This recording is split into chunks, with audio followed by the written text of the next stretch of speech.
আমার কাছে তুমি মানে সাত রাজার ধন, আমার কাছে তুমি মানে অমূল্য রতন।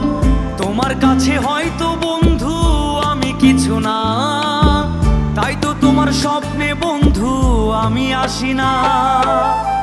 আমি মানে তুমি আর তুমি মানে আমি, আমার কাছে আমার চেয়ে বন্ধু তুমি দামি।